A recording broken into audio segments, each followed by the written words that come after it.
Assalamualaikum warahmatullahi wabarakatuh. Kenalkan, nama saya Elsie Yuliawatri dari jurusan Pendidikan Guru Sekolah Dasar Universitas Negeri. Di video pembelajaran ini saya akan membahas mengenai struktur bumi, di mana ini adalah salah satu tugas dari mata kuliah Ilmu Kealaman Dasar. Sebelum kita membahas tentang struktur bumi dan penjelasannya, mari kita kaji dahulu tentang bumi. Tahukah teman-teman, apa itu bumi?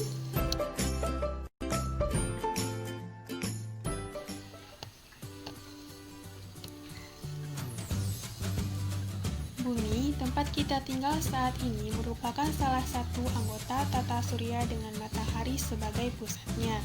Jarak bumi dengan matahari sekitar 150 juta kilometer. Bumi berbentuk bulat tepat dengan jari-jari kurang lebih 6.370 kilometer.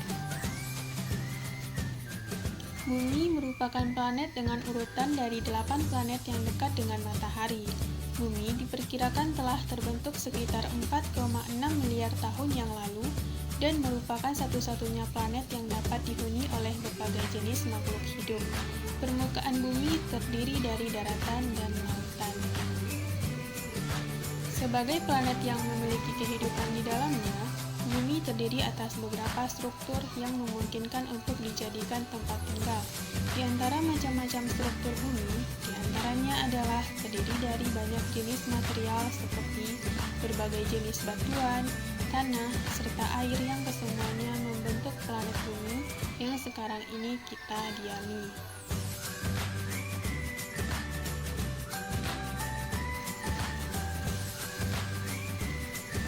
Secara garis besar, lapisan bumi terdiri atas beberapa bagian. Yang pertama, kerak bumi. Yang kedua, selimut bumi atau mantel bumi. Yang ketiga, inti luar bumi. Dan yang keempat, inti dalam bumi. Lapisan bumi yang pertama itu ada kerak bumi. Lapisan ini menempati bagian paling luar dengan tebal 6-50 km. Lapisan ini tidak sama di setiap tempat. Di benua tebalnya 20-50 km, di samudra 0-5 km, dan bersamaan dengan air di atasnya sekitar 6-12 km.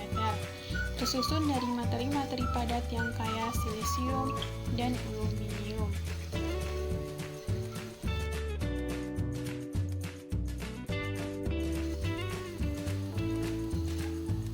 Lapisan kerak bumi terbagi menjadi dua. Yang pertama, kerak samudra.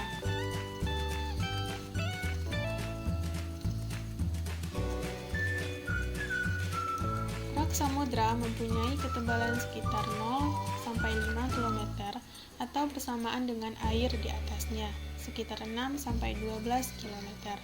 Kerak ini menyusun 65% dari luas kerak bumi.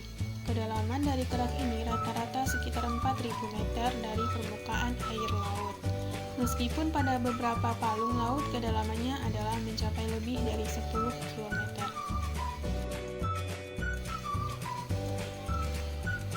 Yang kedua itu ada kerak benua.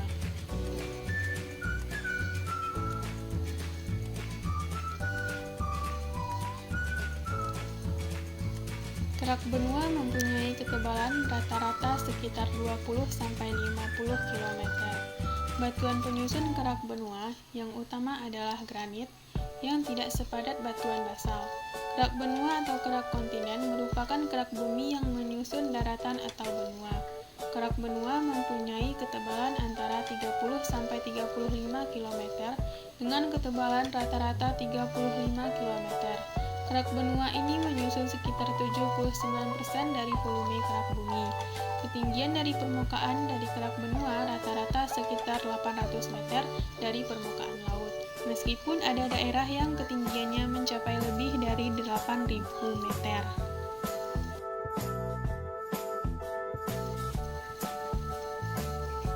Lapisan yang kedua itu ada selimut bumi.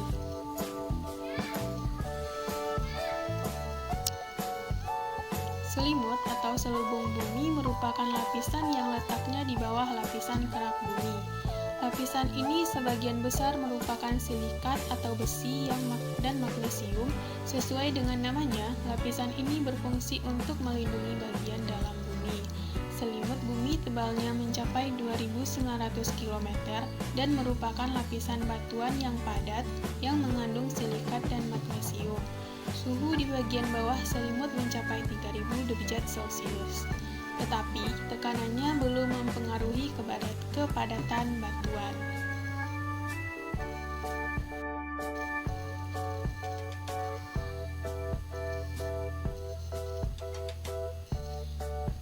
Lapisan bumi yang ketiga itu ada inti luar bumi.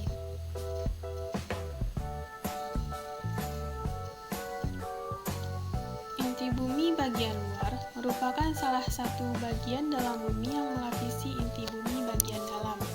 Inti bumi bagian luar terdiri mempunyai tebal 2.250 km dan kedalaman antara 2.900 km. Inti bumi bagian luar terdiri atas besi dan nikel cair dengan suhu 3.900 derajat Celcius.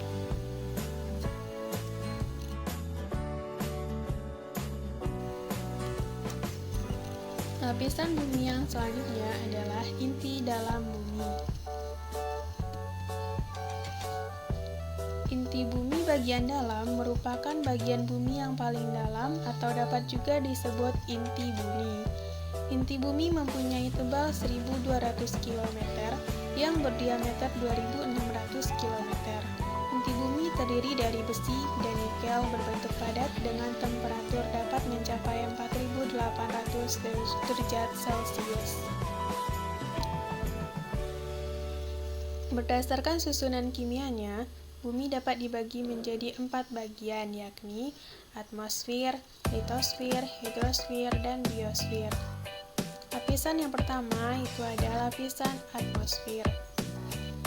Atmosfer adalah lapisan udara yang menyelimuti bumi secara menyeluruh dengan ketebalan lebih dari 650 km. Gerakan udara dalam atmosfer terjadi terutama karena adanya pengaruh pemanasan sinar matahari serta perputaran bumi. Perputaran bumi ini akan mengakibatkan bergeraknya massa udara, sehingga terjadilah perbedaan tekanan udara di berbagai tempat di dalam atmosfer yang dapat menimbulkan arus angin.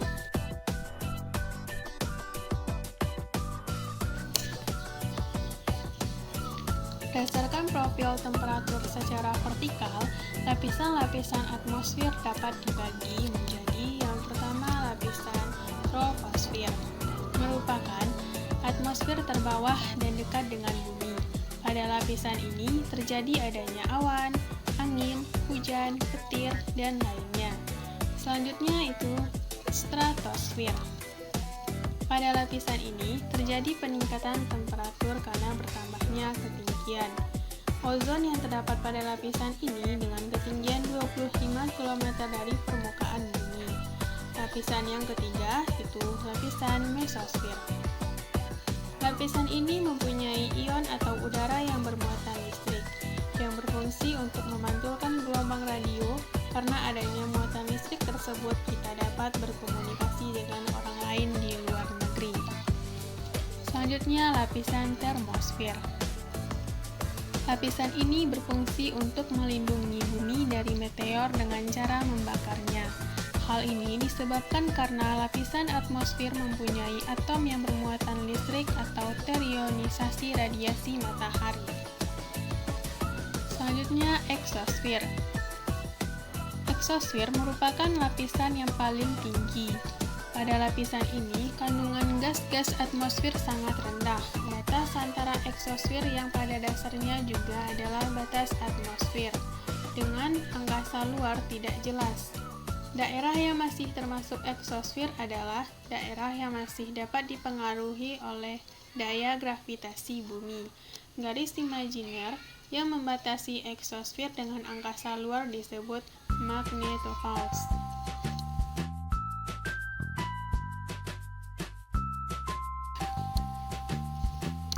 Adapun fungsi atmosfer yang pertama, mengurangi radiasi matahari yang sampai ke permukaan bumi pada siang hari dan hilangnya panas yang berlebihan pada malam hari. Yang kedua, mendistribusikan air ke berbagai wilayah permukaan bumi. Yang ketiga, menyediakan oksigen dan karbon dioksida. Yang keempat, sebagai penahan meteor yang akan jatuh ke permukaan bumi. Lapisan selanjutnya adalah lapisan hidrosfer. Hidrosfer merupakan bintik lapisan yang terdapat di lautan perairan dengan membentuk cekungan besar yang berisi air ke dalamnya, mencapai rata-rata 3.500 meter, sehingga mencapai 2/3 dari permukaan bumi. Air adalah senyawa gabungan dua atom hidrogen dengan satu atom oksigen menjadi H2O. Sekitar 71% permukaan bumi merupakan wilayah perairan. Siklus air atau siklus hidrologi merupakan suatu proses peredaran atau daur ulang air secara berurutan secara terus-menerus. Pemanasan sinar matahari menjadi pengaruh pada siklus hidrologi. Air di seluruh permukaan bumi akan menguap bila terkena sinar matahari. Pada ketinggian tertentu, ketika temperatur semakin turun, uap air akan mengalami kondensasi dan berubah menjadi titik-titik air dan jatuh sebagai hujan. Adapun macam-macam hidrosfer yang pertama, samudra-samudra dan laut-laut. Samudra dan laut menempati 71% permukaan bumi. Bila dilihat dari luar bumi, terlihat seperti bulatan air. Sumber samudra yang paling dalam 10 km, dengan rata-rata 4 km, bila semua air ini didatakan di permukaan bumi mencapai dalamnya 2,84 km. Yang kedua, sungai. Sungai adalah aliran air tawar melalui suatu saluran menuju laut, danau, dan atau sungai lain yang lebih besar. Air sungai dapat berasal dari es, danau yang meluap, atau mata air pegunungan. Dalam perjalanannya, aliran air sungai mempunyai 3 aktivitas, yaitu melakukan erosi, transportasi, dan sedimentasi. Yang ketiga itu danau. Danau adalah massa air dalam jumlah besar yang berada dalam satu cekungan atau basin di wilayah daratan. Berdasarkan proses terbaginya, danau dibagi menjadi 2, yaitu danau alam dan danau buatan. Yang keempat adalah rawa. Rawa adalah tanah rendah yang selalu tergenang air karena tidak ada pelepasan air. Oleh karena itu, air rawa bersifat asam. Berdasarkan sifatnya, rawa dibedakan menjadi yang pertama, rawa asin, yaitu rawa yang terdapat di daerah pantai. Yang kedua, rawa air payau yang terdapat di sekitar muara air sungai di dekat laut. Dan yang ketiga, rawa air tawar yang terdapat di sekitar sungai-sungai besar. Yang kelima, air tanah. Merupakan air yang terdapat di lapisan tanah di bawah permukaan bumi. Berasal dari air hujan yang meresap ke dalam tanah. Semakin banyak air hujan yang meresap ke dalam tanah, semakin banyak pula air yang tersimpan di dalam tanah.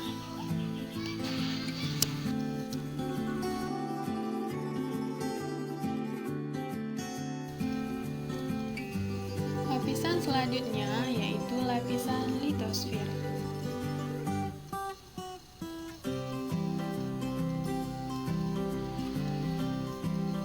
Litosfer berasal dari bahasa Yunani yaitu litos artinya batuan dan sfer yang artinya lapisan. Litosfer merupakan lapisan kerak bumi yang paling luar terdiri atas batuan dengan ketebalan rata-rata 1.200 km. Litosfer adalah lapisan bumi paling luar yang berupa batuan padat. Litosfer tersusun dalam dua lapisan, yaitu kerak dan selubung, yang tebalnya 50-100 km.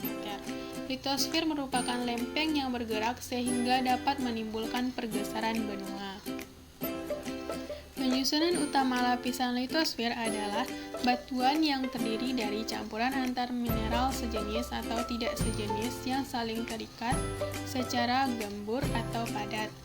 Induk batuan membentuk litosfer adalah magma, yaitu batuan cair pijar bersuhu sangat tinggi yang terdapat di bawah kerak bumi.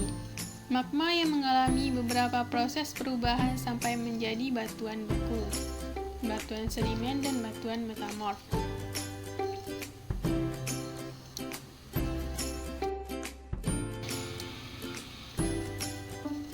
Litosfer terdiri dari dua bagian utama. Yang pertama, lapisan sial.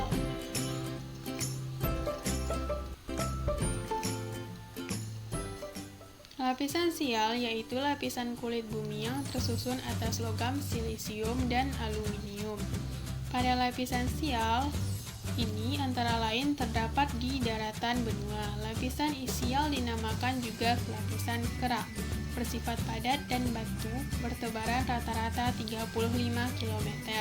Kerak bumi ini terbagi menjadi dua bagian, yaitu kerak benua dan kerak samudra. Lapisan litosfer yang kedua yaitu lapisan sima. Lapisan sima atau silisium magnesium yaitu lapisan kulit bumi yang tersusun oleh logam-logam silisium dan magnesium.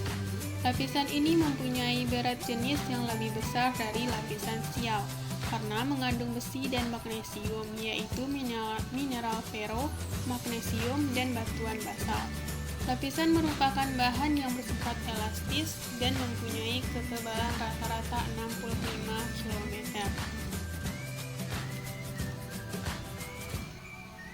Batuan pembentuk litosfer.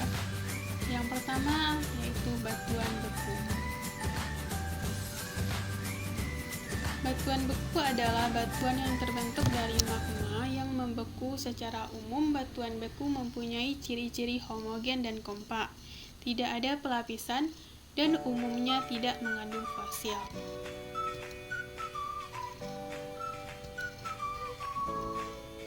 Berdasarkan tempat pembekuannya, batuan beku dibagi menjadi batuan beku dalam.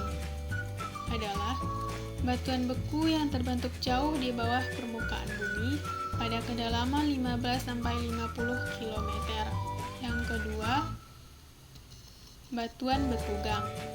Berbentuk di bagian celah atau gang dari kerak bumi. Sebelum sampai ke permukaan bumi, proses pembekuan magma ini agak cepat, sehingga membentuk batuan yang mempunyai kristal yang ukuran sempurna.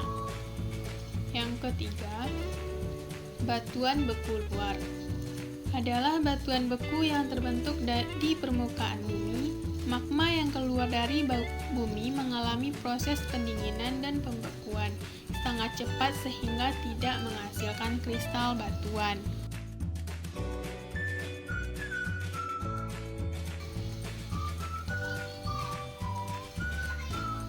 Yang kedua ada batuan sedimen.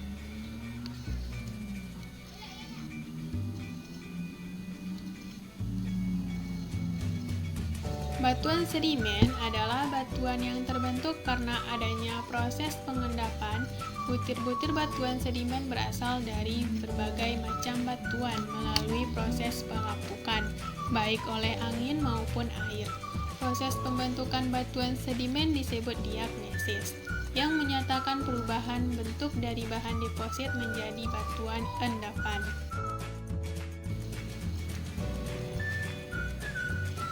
Batuan pembentuk litosfer selanjutnya yaitu batuan malihan atau batuan metamorf.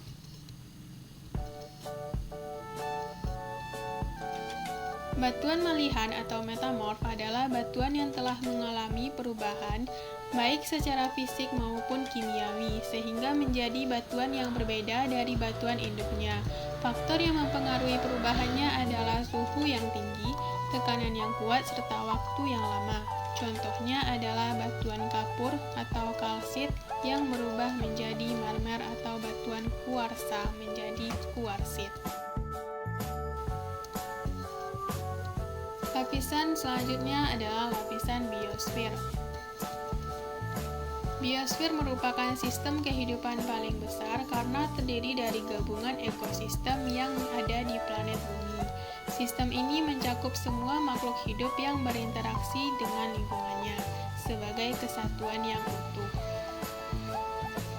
Secara etimologi, biosfer berasal dari dua kata, yaitu bio yang berarti hidup dan sphere yang berarti lapisan.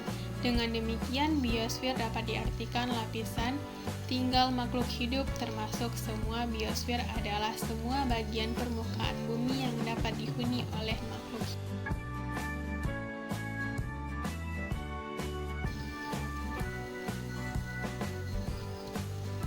Pemahaman mengenai biosfer sangat penting untuk pengelolaan sumber daya hayati, terutama karena perkembangan flora dan fauna yang semakin berkurang. Salah satu penyebabnya adalah terjadinya degradasi hutan akibat kebakaran ataupun pembukaan hutan untuk pemukiman. Organisme hidup tersusun oleh berbagai unsur yang berasal dari biosfer, baik air, mineral, maupun komponen-komponen penyusun atmosfer. Secara fisik, biosfer ini terbagi menjadi tiga, yaitu litosfer, hidrosfer, dan atmosfer.